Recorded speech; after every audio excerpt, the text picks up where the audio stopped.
Hey guys, what's up? It's Biscuit Boo Horror Reviews, and I'm here back with another update almost immediately, simply because somebody I know is getting rid of their DVDs and basically told me, hey, go nuts, take whatever you want. So I've got a whole fat stack of DVDs here, and I've got one album that I've gotten in the mail. Um, First I got here is Terminator 2, the ultimate, I think it's the Ultimate Edition DVD.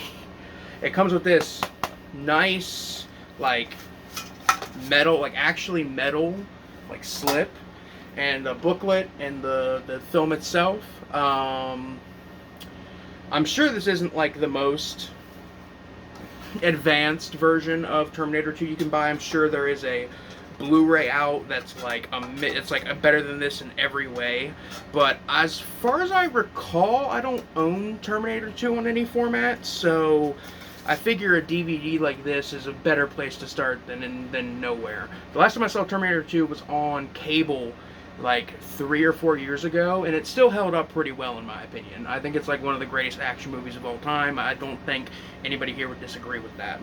But Terminator 2, not a bad get. I've got Friday the 13th, 2009. The 2009 Friday the 13th remake that had the one dude from Supernatural in it. And as always, I will always give away the digital copy. I don't know if this is still valid, but you have to go to wbdigitalcopy.com/Friday the 13th and enter that fucking code. Is it there? Is it on camera? Cool, because it's gone now. Yeah, Friday the 13th, 2009. Not a good movie, by any means. Not a good Friday the 13th movie, in my opinion. But it's got some gore to it, and that's what counts, you know? It's bloody. Signs, the M. Night Shyamalan film. I know I talked about Shyamalan recently, when I talked about Knock at the Cabin on my channel. And I mentioned that I think Signs is hilarious. Well, I haven't seen Signs in a very long time, so I figured now would be a good time to revisit. This is the big honkin' thing I got. It's the Nightmare on Elm Street collection. This is the old DVD box set. The old Nightmare on Elm Street DVD box set. Even has the fucking collector's booklet with it still.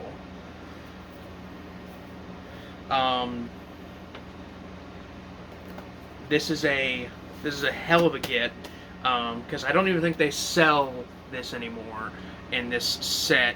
I know there's like you can get the copy of all the Friday 13th, not Friday 13th, all the Nightmare movies that I own currently is the most recent like DVD release that was like $20, and it was all the movies on their own individual discs. So what I'm gonna do is I'm just gonna swap out the discs and sell the other copy, because I like having the big honkin' box set because I'm a freak like that.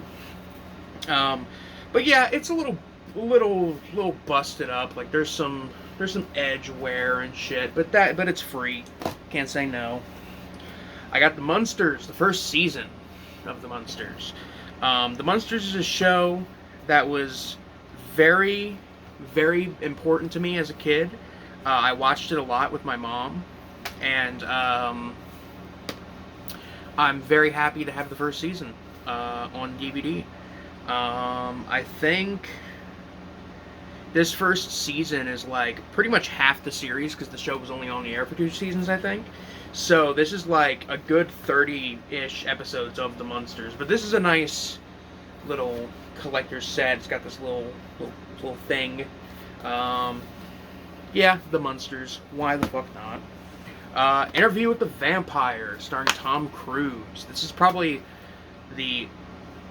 Oh, okay. I didn't even check this one. There's a DVD bootleg of the film The Sitter in the case for Interview with the Vampire. Don't worry, the copy of Interview with the Vampire is still in there, but there's a... You can... This is a bootleg of The Sitter, which I'm more than certain is a Jonah Hill flick. So that's cool, I guess. Let me see. Because I didn't check this one. I didn't check if it had any damage on it. It's got a couple of scratches. Hopefully it'll work. But I don't own Interview with the Vampire. This is probably my favorite Tom Cruise movie, if I'm being honest. Just a really good, kind of disturbing, dramatic vampire movie. I should wait. Oh no, my AC unit is on. I'm like, what the fuck is making all that noise?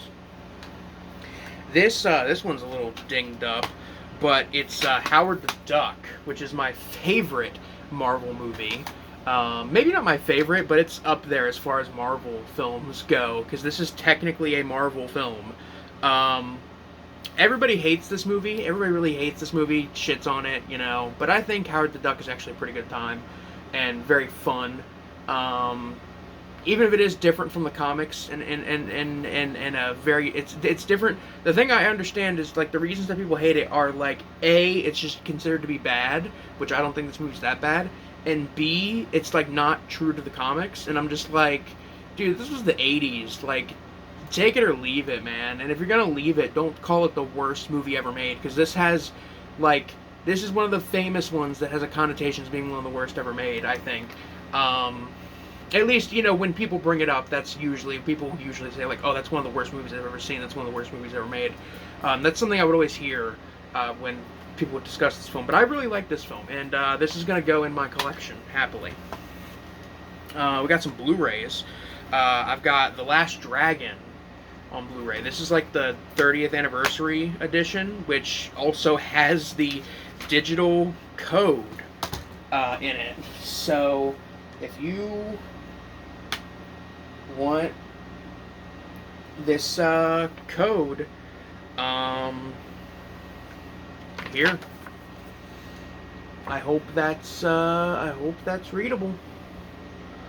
For the love of God, I hope that's readable, because it's gone now. This is like a way old copy of The Last Dragon. As far as I know, whoever owned this didn't redeem it. But yeah, The Last Dragon. I haven't seen this one in a very long time. But last time I saw it, I watched it with my dad. He's a big fan of this movie. He really likes this movie.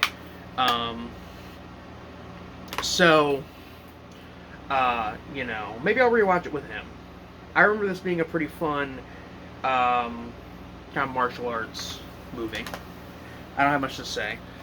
We got Hansel and Gretel Witch Hunters, which has the slipcover. Let's see if this has the... No, it does not have the digital copy. I was expecting it. So this is a movie from Tommy Wirkola, who famously did Dead Snow, which is like really good.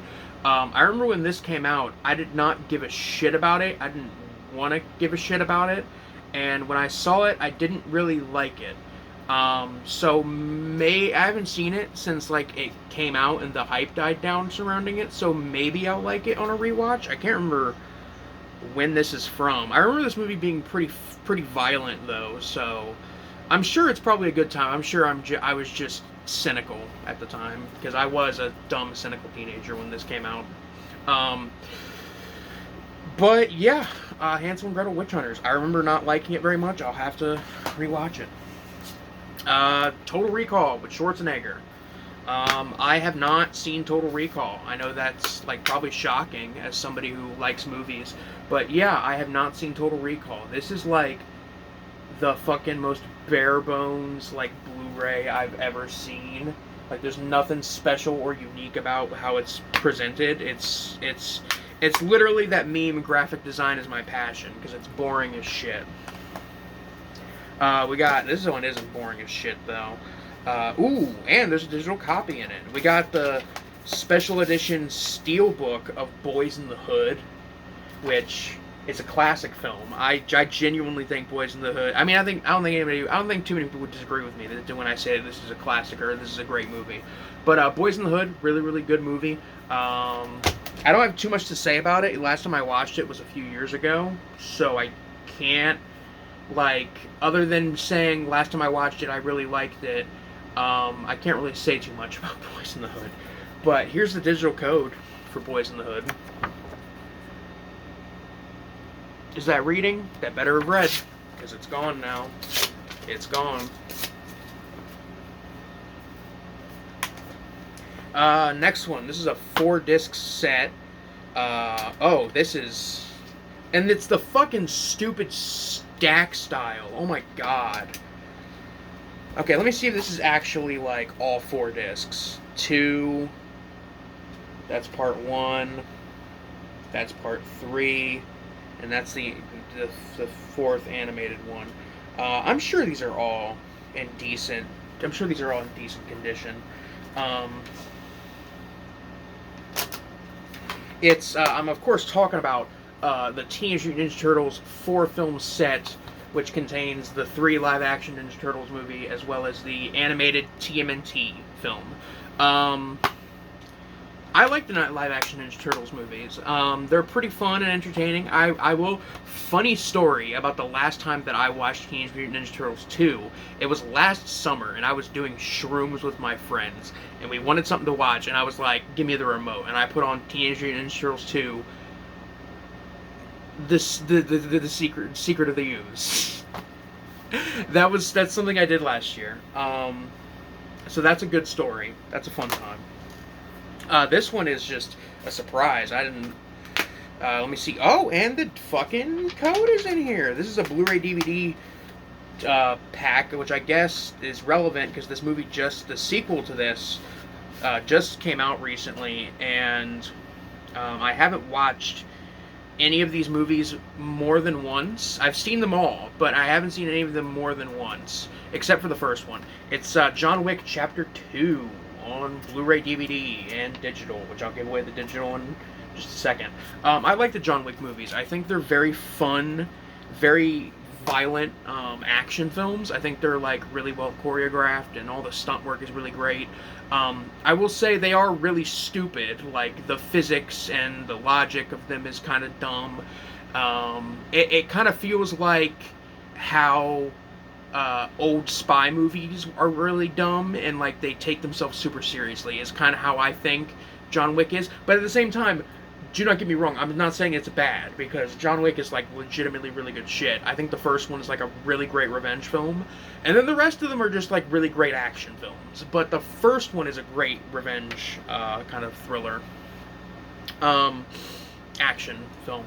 It does revel in the violence, which is beautiful, but you know, so it's no Death Wish. It doesn't like kind of melodically focus on how this cycle of violence is like bad, like in the original Death Wish, or at least, you know, I don't know where I'm going. Digital code time. I get into analyzing fucking... Oh god, my fucking hand tremors. I get into analyzing fucking Charles Bronson films and I lose my goddamn mind. Well, that's another one gone. Ooh, here we go. Here we got a good one. We got Splice. This is a film about gene splicing. It's kind of a weird, fucked up, psychosexual science fiction horror film. I remember quite liking this when I originally saw it years and years and years ago. I haven't seen it. I don't want to say I haven't seen it since I originally saw it, because when I originally saw it, it was around the time it came out. But it might, at least since I've seen this film to completion, this is like probably the first time. This is to completion. This is probably, you know, the last time I probably saw the film in its entirety was when it came out. I remember people really hating on this movie, really disliking it, really, you know, shitting on it. I remember liking it. I remember there being some weird kind of like, it's a weird psychosexual film. Like, it feels like, to me, this movie, like, at least based on my memory of it, I should say. Keep in mind, based on my memory of the last time I saw it, which I remember this film pretty well for something that I haven't seen in its entirety in over 10 years. I remember specifically, the thing I'm going to say about this is that this kind of reminds me of, like, those Italian horror films that are, like, weird and psychosexual, like,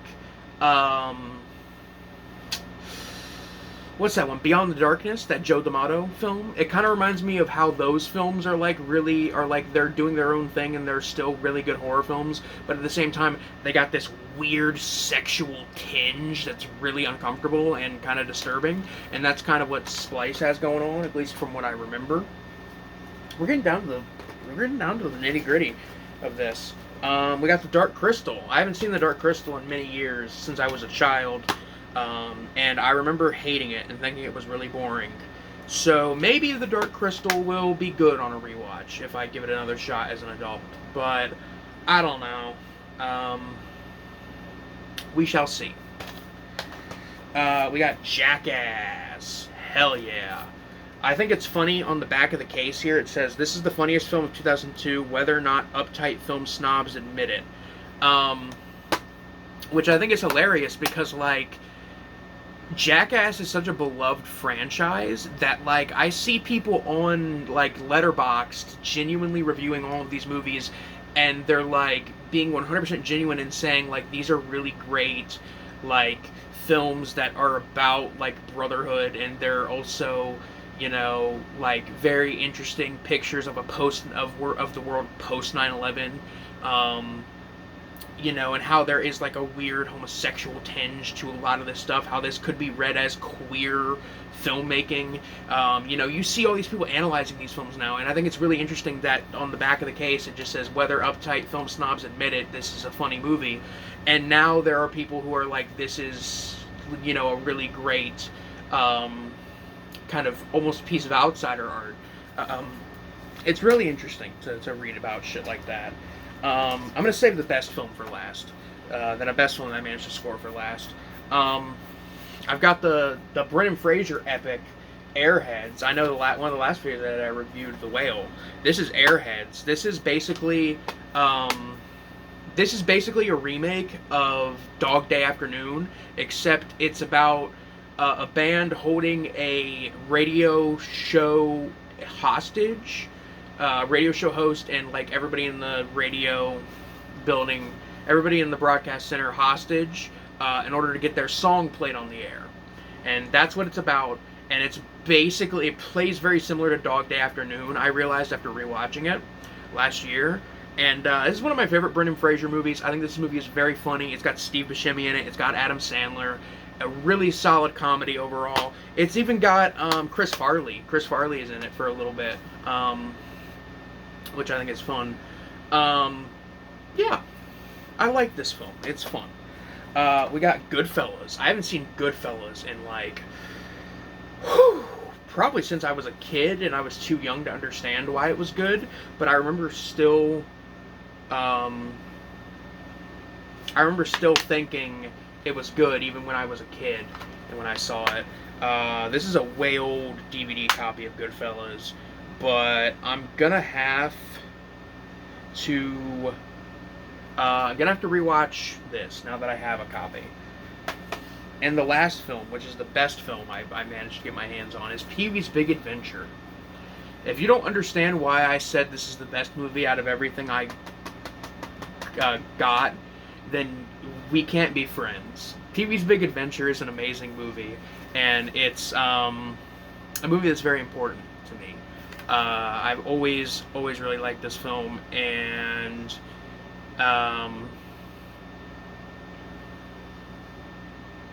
yeah, it's a good time. It's a great time. What am I saying? And that's it for the DVDs portion of the video, which that's a pretty fat stack. I mean, this is yeah, I'm about to try and lift it. I mean, this is a pretty fat fucking stack of DVDs right here, okay? This is a big-ass stack. Whoa, whoa, and they all go tumbling down. Not actually, because I'm epic. And the one album I got is an album that I've wanted to get my hands on for a little bit, ever since I saw Crush Groove last year and really liked it. It's the Fat Boys' debut self-titled album. Now, first of all, look at that art. Look at that fucking cover art. Look at that artwork and tell me that's not a banger album based on the artwork alone. So the Fat Boys, if you're not familiar with the Fat Boys, well, they were a rap group They were a hip hop trio that were around for a bit in the 80s into the 90s. And you know, you look at these guys and you're like, okay, it's three fat guys rapping. Like, what do? They rap about food. They rap about pizza. They rap about not working out. Like, very funny. You know, you hear about a rap group like this and you think to yourself, like, this is a joke, right? But then you actually listen to the Fat Boys and you're like, holy shit, the Fat Boys are, like, really good. It's kind of hilarious. It's kind of amazing. That the Fat Boys are, like, as good as they are as a group, because their shtick and their gimmick is just that the whole joke is just that they're fat. But, like, it actually holds up as legitimately really great music, which is why I bought it on vinyl. I got this for $12 off Discogs. This is like this is a vintage copy, and this is minty. This is a minty fucking fresh copy. It sounds great. There's no fucking like damage, or there's hardly any background noise. There's a little bit of popping at one point, but other than that, this plays perfect. I got this for a steal, and I just want to hold up this album and just show off that art for as long as I possibly can until, like, I legally have to put it down. So, that being said, guys, that's it for now. This is, the next video will be some kind of review, I think. It's supposed to be, I think the next one is going to be my next favorite first-time watches update. So, keep an eye out for that in the coming weeks. Either way, guys, this is Biscuit Boo Horror Reviews, signing off. Peace.